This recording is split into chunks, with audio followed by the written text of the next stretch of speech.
जिस कंडे दे नाल सब तो पहली वारी इस स्थान ते कलगियां वाले पातशाह गुरु गोबिंद सिंह साहब जी ने खालसे पंथ की सिरजना की, पंज प्यारे साजे, उसे खंडे का फिर आप अमृत छकना किया। आओ दर्शन करके वडभागी बणीए।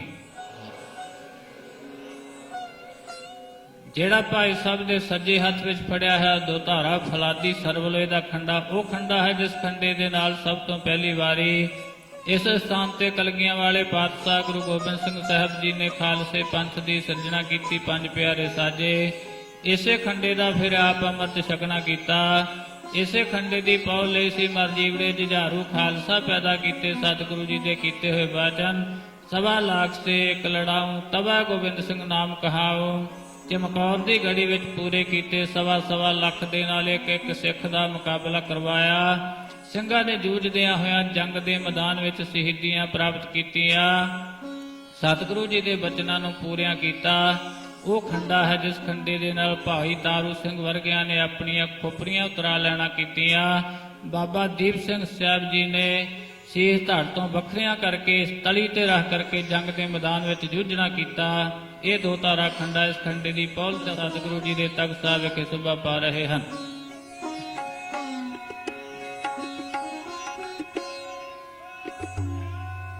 ਸਤਿ ਸ੍ਰੀ ਅਕਾਲ। ਇਹ ਜਿਹੜਾ ਸ਼ਾਸਤਰੀ ਦਾ ਨਾਮ ਹੈ ਨਾਗਨੀ ਵਰਸ਼ਾ, ਇਹ ਸਤਿਗੁਰੂ ਜੀ ਦੇ ਆਪਣੇ ਸ਼ਸਤਰਖਾਨੇ ਦਾ ਬਣਾਇਆ ਹੋਇਆ ਸ਼ਸਤਰ ਹੈ। ਸਤਿਗੁਰੂ ਜੀ ਦੇ ਸ਼ਸਤਰ ਤਿਆਰ ਹੁੰਦੇ ਸਨ ਲੋਹਗੜ੍ਹ ਦੇ ਕਿਲੇ ਦੇ ਵਿੱਚ। ਜਿਸ ਵੇਲੇ ਪਹਾੜੀਆਂ ਨੂੰ ਪਤਾ ਲੱਗਾ ਬਹੁਤ ਸਾਰਾ ਸਮਾਂ ਇਹਨਾਂ ਨੇ ਅਨੰਦਪੁਰ ਸਾਹਿਬ ਨੂੰ ਘੇਰਾ ਪਾ ਛੱਡਿਆ, ਇਹਨਾਂ ਨੂੰ ਜਿੱਤ ਹਾਸਲ ਹੁੰਦੀ ਨਾ ਦਿਸੀ।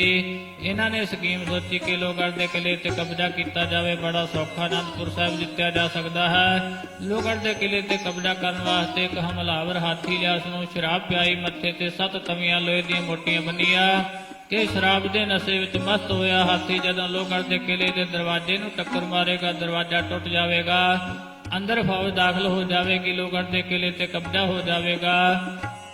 ਇਸ ਸਕੀਮ ਦਾ ਪਤਾ ਗੁਰੂ ਦੇ ਦਰਬਾਰ ਵਿੱਚ ਲੱਗਾ। ਸਤਿਗੁਰੂ ਜੀ ਕਹਿਣ ਲੱਗੇ, ਕੀ ਹੋਇਆ ਜੇ ਪਹਾੜੀਆਂ ਦਾ ਖੂਨੀ ਹਾਥੀ ਗੁਰੂ ਘਰ ਤੇ ਚੜ੍ਹ ਕੇ ਆ ਰਹੇ ਹਾਥੀ ਦਾ ਮੁਕਾਬਲਾ ਕਰੇਗਾ ਗੁਰੂ ਘਰ ਦਾ ਦੁਨੀ ਚੰਦ ਮਸੰਦ। ਜਿਹੜਾ ਸਤਿਗੁਰੂ ਮਹਾਰਾਜ ਸਾਹਿਬ ਜੀ ਨੇ ਜਦੋਂ ਦੁਨੀ ਚੰਦ ਦਾ ਨਾਮ ਲਿਆ, ਡਰ ਗਿਆ। ਗੁਰੂ ਦੇ ਬਚਨਾਂ ਤੇ ਨਾ ਭਰੋਸਾ ਧਾਰਦਿਆਂ ਹੋਇਆ ਰਾਤ ਨੂੰ ਆਨੰਦਗੜ੍ਹ ਕਿਲੇ ਦੀ ਕੰਧ ਟੱਪਣ ਲੱਗਾ। ਇਸ ਦੀ ਲੱਤ ਟੁੱਟ ਗਈ। ਸਾਥੀਆਂ ਨੇ ਮੰਜੀ ਤੇ ਪਾ ਕੇ ਪਿੰਡ ਮਜੀਠੇ ਪਹੁੰਚਾ ਦਿੱਤਾ। ਉੱਥੇ ਜਾ ਕੇ ਸੱਪ ਲੜ ਕੇ ਇਸ ਦੀ ਮੌਤ ਹੋ ਗਈ। ਮੂਸਾ ਭੱਜਿਆ, ਮੌਤ ਤੋਂ ਅੱਗੇ ਮੌਤ ਖੜੀ ਵਾਲੀ ਗੱਲ ਬਣ ਗਈ। ਦੁਨੀ ਚੰਦ ਮਸੰਦ ਮਰ ਗਿਆ।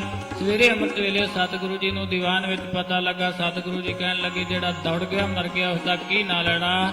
ਆ ਰਹੇ ਹਾਥੀ ਦਾ ਮੁਕਾਬਲਾ ਕਰੇਗਾ ਗੁਰੂ ਘਰ ਦਾ ਬੱਬਰ ਸ਼ੇਰ ਭਾਈ ਬਚਿੱਤਰ ਸਿੰਘ ਨੇ ਆਪਣਾ ਨਾਂ ਸੁਣਿਆ। ਸੂਰਮੇ ਨੂੰ ਗਦਗਦ ਲਾਲੀਆਂ ਚੜੀਆਂ। ਸੂਰਮੇ ਦੇ ਡੋਲੇ ਫਰਕੇ ਕਹਿਣ ਲੱਗਾ, ਸਤਿਗੁਰੂ ਜੀ ਇੱਕ ਹਾਥੀ ਕੀ ਆਪ ਜੀ ਦੀ ਕਿਰਪਾ ਦੇ ਨਾਲ ਸੈਂਕੜੇ ਹਾਥੀਆਂ ਨੂੰ ਮਾਰ ਕੇ ਭਜਾ ਸਕਦਾ ਹਾਂ।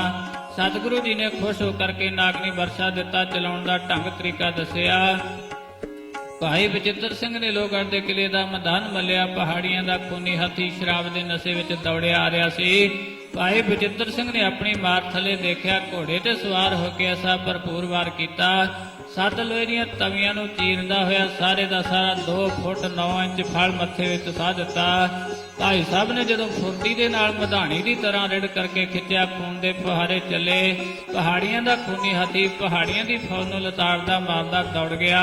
ਭਾਈ ਬਚਿੱਤਰ ਸਿੰਘ ਦੀ ਜਿੱਤ ਹੋਈ। ਜਿੱਤ ਦੀ ਨਿਸ਼ਾਨੀ ਨਾਗਨੀ ਵਰਸ਼ਾ ਤਖਤ ਸਾਹਿਬ ਵਿਖੇ ਸ਼ੋਭਾ ਪਾ ਰਿਹਾ।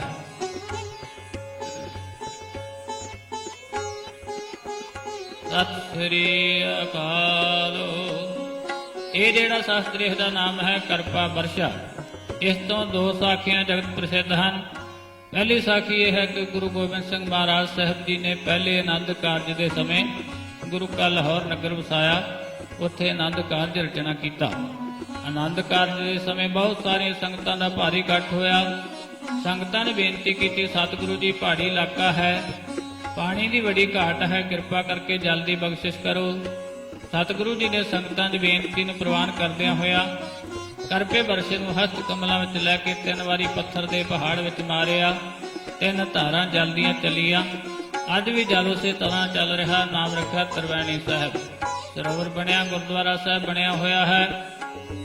ਬਸੰਤ ਪੰਚਮੀ ਨੂੰ ਬੜਾ ਭਾਰੀ ਜੋੜ ਮੇਲਾ ਲੱਗਦਾ। ਵਿਆਹ ਦੇ ਪੁਰਬ ਦੀ ਖੁਸ਼ੀ ਦੇ ਵਿੱਚ ਬਹੁਤ ਸਾਰੀਆਂ ਸੰਗਤਾਂ ਦੇਸਾਂ ਵਿਦੇਸਾਂ ਤੋਂ ਆ ਕੇ ਗੁਰੂ ਘਰ ਵਿੱਚ ਹਾਜ਼ਰੀਆਂ ਲਵਾ ਕੇ ਆਪਣੇ ਜੀਵਨ ਨੂੰ ਸਫਲਿਆ ਬਣਾਉਂਦੀਆਂ ਹਨ। ਪਹਿਲੀ ਸਾਖੀ ਇਹ ਹੈ ਕਿ ਤਰਵੈਣੀ ਨੂੰ ਪ੍ਰਗਟ ਕਰਨ ਵਾਲਾ ਕਿਰਪਾ ਵਰਸ਼ਾ। ਦੂਸਰੀ ਸਾਖੀ ਹੈ ਜਿਸ ਵੇਲੇ ਪਹਾੜੀ ਹਾਥੀ ਦੀ ਸਕੀਮ ਵਿੱਚ ਫੇਲ ਹੋ ਗਏ। ਇਹਨਾਂ ਨੇ ਆਗਾਮੀ ਮੀਟਿੰਗ ਬੁਲਾਈ। ਮੀਟਿੰਗ ਦੇ ਵਿੱਚ 22 ਧਾਰ ਦੇ ਰਾਜਿਆਂ ਨੇ ਆਪੋ ਆਪਣੀਆਂ ਸਲਾਹਾਂ ਦਿੱਤੀਆਂ। ਸਭ ਤੋਂ ਭੈੜੀ ਸਲਾਹ ਕੇਸਰੀ ਚੰਦ ਰਾਜੇ ਨੇ ਦਿੱਤੀ। ਕਹਿਣ ਲੱਗਾ, ਭਰਾਵੋ, ਸਵੇਰ ਹੁੰਦਿਆਂ ਮੈਂ ਜਾਵਾਂਗਾ ਅਨੰਦਪੁਰ ਸਾਹਿਬ ਤੇ ਚੜ੍ਹਾਈ ਕਰਕੇ, ਜਾਂ ਤਾਂ ਗੁਰੂ ਗੋਬਿੰਦ ਸਿੰਘ ਜੀ ਨੂੰ ਜਿੰਦਾ ਪਕੜ ਕੇ ਲਿਆਵਾਂਗਾ ਜਾਂ ਉਹਨਾਂ ਦਾ ਸੀਸ ਵੱਢ ਕੇ ਲਿਆਵਾਂਗਾ। ਕਹਿੰਦਾ, ਜਾਂ ਮੈਂ ਜਿੰਦਾ ਮੂੰਹ ਨਹੀਂ ਵਿਖਾਵਾਂਗਾ। ਇਹਨੇ ਪ੍ਰਤੱਗਿਆ ਕਰ ਲਈ, ਸਹੁੰ ਖਾ ਲੈਣਾ ਕੀਤੀ। ਇਧਰ ਗੁਰੂ ਦੇ ਦਰਬਾਰ ਵਿੱਚ ਦੀਵਾਨ ਸੱਜਿਆ ਹੋਇਆ ਸੀ। ਯੋਧੇ ਸੂਰਮੇ ਬਹਾਦਰ ਬੈਠੇ ਹੋਏ ਸਨ। ਪਤਾ ਲੱਗਾ ਸਭ ਤੋਂ ਪਹਿਲ ਕੀਤੀ ਭਾਈ ਬਚਿੱਤਰ ਸਿੰਘ ਦੇ ਵੱਡੇ ਭਰਾ ਭਾਈ ਉਦੈ ਸਿੰਘ ਜੀ। ਕਹਿਣ ਲੱਗੇ ਹੱਥ ਜੋੜ ਕੇ ਸਤਿਗੁਰੂ ਜੀ ਦੇ ਚਰਨਾਂ ਵਿੱਚ, ਸਤਿਗੁਰੂ ਜੀ, ਜਿਹੜਾ ਪਾਪੀ ਪੁਰਸ਼ ਰਾਜਾ ਆਪ ਜੀ ਦੇ ਸੀਸ ਦੇ ਸੁਪਨੇ ਲੈ ਰਿਹਾ, ਉਸ ਨੂੰ ਸੋਧਾ ਲਾਉਣ ਵਾਸਤੇ ਦਾਸ ਦੀ ਡਿਊਟੀ ਲਾਈ ਜਾਵੇ। ਸਤਿਗੁਰੂ ਜੀ ਨੇ ਖੁਸ਼ ਹੋ ਕੇ ਕਿਰਪਾ ਵਰਸ਼ਾ ਦਿੱਤਾ, ਬਖਸ਼ਿਸ਼ਾਂ ਕੀਤੀਆਂ। ਭਾਈ ਉਦੈ ਸਿੰਘ ਨੇ ਜੰਗ ਦਾ ਮੈਦਾਨ ਮੱਲਿਆ। ਕੇਸਰੀ ਚੰਦ ਰਾਜਾ 1,57,000 ਫੌਜ ਲੈ ਕੇ ਚੜ੍ਹਾਈ ਕਰਕੇ ਆਇਆ। ਕੇਸਰੀ ਚੰਦ ਰਾਜੇ ਨੂੰ ਭਾਈ ਉਦੈ ਸਿੰਘ ਨੇ ਲਲਕਾਰਿਆ, ਵੰਗਾਰਿਆ, ਅੱਗੇ ਵਧਿਆ। ਕੇਸਰੀ ਚੰਦ ਰਾਜੇ ਨੇ ਭਾਈ ਉਦੈ ਸਿੰਘ ਤੇ 3 ਵਾਰ ਕੀਤੇ। 3 ਵਾਰ ਭਾਈ ਉਦੈ ਸਿੰਘ ਨੇ ਆਪਣੇ ਢਾਲੇ ਤੇ ਰੋਕੇ। ਐਸਾ ਤੇਗੇ ਦਾ ਭਰਪੂਰ ਵਾਰ ਕੀਤਾ, ਕੇਸਰੀ ਚੰਦ ਰਾਜੇ ਦਾ ਸਿਰ ਵੱਢ ਕੇ ਧਰਤੀ ਤੇ ਸੁੱਟ ਦਿੱਤਾ। ਇਸ ਕਰਪੇ ਵਰਸੇ ਦੀ ਨੋਕ ਤੇ ਟੰਗਿਆ, ਲਿਆ ਕੇ ਗੁਰੂ ਦੇ ਚਰਨਾਂ ਵਿੱਚ ਸੁੱਟਿਆ। ਕਹਿਣ ਲੱਗਾ, ਸਤਿਗੁਰੂ ਜੀ, ਜਿਹੜਾ ਪਾਪੀ ਪੁਰਸ਼ ਰਾਜਾ ਆਪ ਜੀ ਦੇ ਸੀਸ ਦੇ ਸੁਪਨੇ ਲੈ ਰਿਹਾ ਸੀ, ਉਸ ਦਾ ਵੱਢਿਆ ਹੋਇਆ ਸਿਰ ਆਪ ਜੀ ਦੇ ਚਰਨਾਂ ਵਿੱਚ ਰੁਲ ਰਿਹਾ ਹੈ। ਇਹ ਹੈ ਤਰਵੈਣੀ ਨੂੰ ਪ੍ਰਗਟ ਕਰਨ ਵਾਲਾ ਕਿਰਪਾ ਵਰਸ਼ਾ, ਭਾਈ ਉਦੈ ਸਿੰਘ ਦੀ ਜਿੱਤ ਦੀ ਨਿਸ਼ਾਨੀ।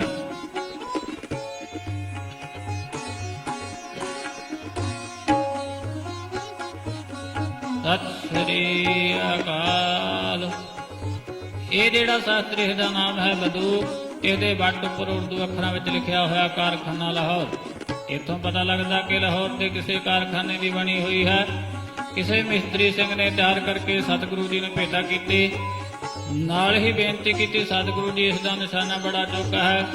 ਸਤਿਗੁਰੂ ਜੀ ਨੇ ਬਹੁਤ ਸਾਰੇ ਜੰਗਾਂ ਯੁੱਧਾਂ ਵਿੱਚ ਵਰਤਿਆ।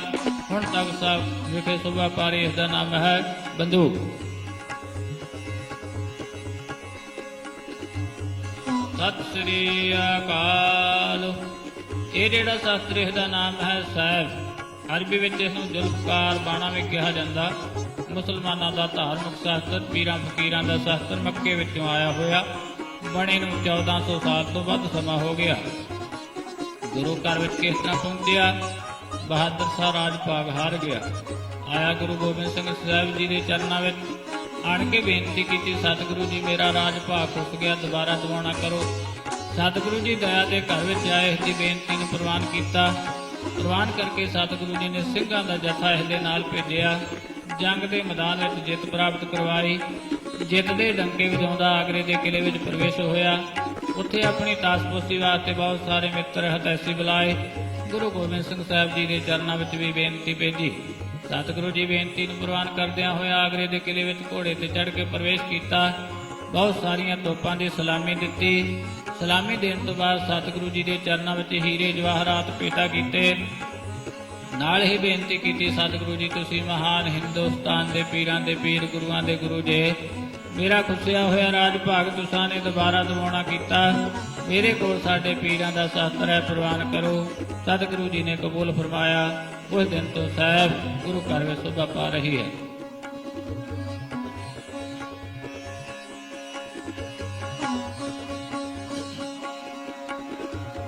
ਸਤਿ ਸ੍ਰੀ ਅਕਾਲ। ਜਿਹੜੇ ਛੇ ਸ਼ਸਤਰਾਂ ਦੇ ਆਪ ਦਰਸ਼ਨ ਕੀਤੇ, ਸਤਿਗੁਰੂ ਜੀ ਦੇ ਸਮੇਂ ਤੋਂ ਹਾਜ਼ਰ ਹਨ। ਹੁਣ ਜਿਹੜੇ ਛੇ ਸ਼ਸਤਰਾਂ ਦੇ ਆਪ ਦਰਸ਼ਨ ਉਦਾਰੇ ਕਰ ਰਹੇ ਜੇ, 1 ਜਨਵਰੀ 1966 ਨੂੰ ਸਿੱਖ ਸੰਗਤਾਂ ਦੀ ਖੋਜ ਦੇ ਨਾਲ ਇੰਗਲੈਂਡ ਤੋਂ ਵਾਪਸ ਲਿਆਂਦੇ ਗਏ ਹਨ। ਮਹਾਰਾਜਾ ਰਣਜੀਤ ਸਿੰਘ ਦੇ ਰਾਜਕਾਲ ਸਮੇਂ ਆਪਣੇ ਸਿੱਖ ਸਰਦਾਰਾਂ ਪਾਸੋਂ ਪ੍ਰਾਪਤ ਕਰਕੇ ਲਾਹੌਰ ਕਿਲੇ ਵਿੱਚ ਕੋਸੇਖਾਨੇ ਵਿੱਚ ਰੱਖੇ ਹਨ।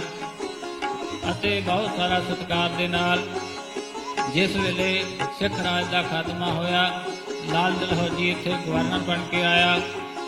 ਉਹਨੇ 8 ਸਾਲ ਇੱਥੇ ਰਾਜ ਕੀਤਾ। ਜਾਂਦਾ ਹੋਇਆ ਈਸਟ ਇੰਡੀਆ ਕੰਪਨੀ ਦੀ ਇਜਾਜ਼ਤ ਦੇ ਨਾਲ ਇਹਨਾਂ ਸ਼ਾਸਤਰਾਂ ਨੂੰ ਆਪਣੇ ਦੇਸ਼ ਇੰਗਲੈਂਡ ਲੈ ਗਿਆ ਸੀ। ਉਹਨਾਂ ਸ਼ਾਸਤਰਾਂ ਵਿੱਚੋਂ ਇਹ ਦੋ ਸ਼ਾਸਤਰ ਹਨ।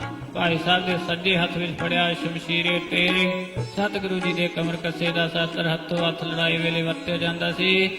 ਜਾਂ ਵੈਰੀਆਂ ਨੇ ਸਰੀਰ ਉੱਤੇ ਤਾਰਾਂ ਵਾਲੀਆਂ ਸਜੋਆਂ ਕੋਟ ਪਾਏ ਹੁੰਦੇ ਸਨ, ਕੱਟਣ ਦੇ ਵੇਲੇ ਕੰਮ ਆਉਂਦਾ ਸੀ। ਦੂਸਰਾ ਸ਼ਾਸਤਰ ਹੈ ਦਾਹੇ ਆਹਨੀ। ਇਹ ਵੀ ਸਤਿਗੁਰੂ ਜੀ ਦੇ ਕਮਰ ਕੱਸੇ ਦਾ ਸ਼ਾਸਤਰ ਹੱਥੋਂ ਹੱਥ ਲੜਾਈ ਵੇਲੇ ਵਰਤਿਆ ਜਾਂਦਾ ਸੀ। ਜਾਂ ਵੈਰੀਆਂ ਨੇ ਸਿਰ ਦੇ ਉੱਤੇ ਲੋਹੇ ਦੇ ਟੋਪ ਪਾਏ ਹੁੰਦੇ ਸਨ, ਕੱਟਣ ਦੇ ਵੇਲੇ ਕੰਮ ਆਉਂਦਾ ਸੀ।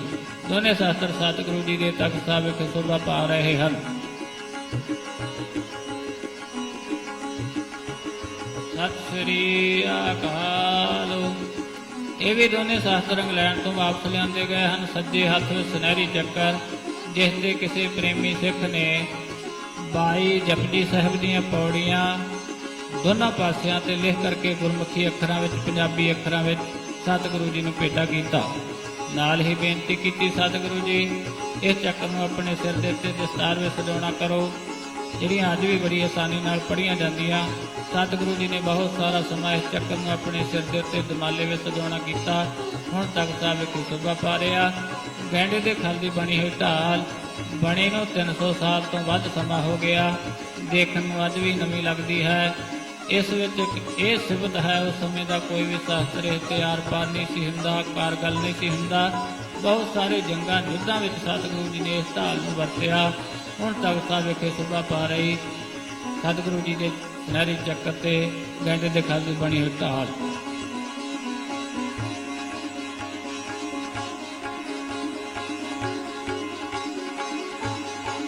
ਸਤਿ ਸ੍ਰੀ ਅਕਾਲ। ਇਹ ਵੀ ਦੋਵੇਂ ਸ਼ਾਸਤਰ ਇੰਗਲੈਂਡ ਤੋਂ ਵਾਪਸ ਲਿਆਂਦੇ ਗਏ ਹਨ। ਸੱਜੇ ਹੱਥ ਵਿੱਚ ਵੱਡਾ ਵਰਸ਼ਾ, ਜੋ ਵਜਨ ਵਿੱਚ ਕਾਫੀ ਭਾਰੀ ਹੈ। ਹਾਥੀ ਜਾਂ ਘੋੜੇ ਤੇ ਚੜ੍ਹ ਕੇ ਸਵਾਰ ਹੋ ਕੇ ਚਲਾਇਆ ਜਾਂਦਾ ਸੀ। ਵੱਡੇ ਵੱਡੇ ਜਾਨਵਰਾਂ ਦਾ ਸੰਘਾਰ ਕੀਤਾ ਜਾਂਦਾ ਸੀ, ਮੁਕਤ ਕੀਤਾ ਜਾਂਦਾ ਸੀ। ਖੱਬੇ ਹੱਥ ਵਿੱਚ ਛੋਟੀ ਵਰਸੀ, ਜੋ ਹੱਥੋਂ ਛੱਡ ਕੇ ਵੀ ਜੰਗ ਦੇ ਮੈਦਾਨ ਵਿੱਚ ਵਰਤੀ ਜਾਂਦੀ ਸੀ, ਚਲਾਈ ਜਾਂਦੀ ਸੀ। ਸਤਿਗੁਰੂ ਮਹਾਰਾਜ ਸਾਹਿਬ ਜੀ ਨੇ ਪਾਵਨ 12 ਸ਼ਾਸਤਰਾਂ ਨੂੰ ਬਹੁਤ ਸਾਰੇ ਜੰਗਾਂ ਯੁੱਧਾਂ ਵਿੱਚ ਵਰਤਿਆ। ਸੰਗਤਾਂ ਨੇ ਸਤਿਗੁਰੂ ਜੀ ਦੇ ਸ਼ਾਸਤਰਾਂ ਦੇ ਦਰਸ਼ਨ ਨਜ਼ਾਰੇ ਕੀਤੇ, ਇਤਿਹਾਸ ਤੋਂ ਜਾਣੂ ਹੋਣਾ ਕੀਤਾ ਹੈ। ਗੁਰੂ ਘਰ ਵਿੱਚ ਹਾਜ਼ਰੀਆਂ ਲਵਾ ਕੇ ਆਪਣੇ ਜੀਵਨ ਨੂੰ ਸਫਲਿਆ ਬਣਾਉਣਾ ਕੀਤਾ।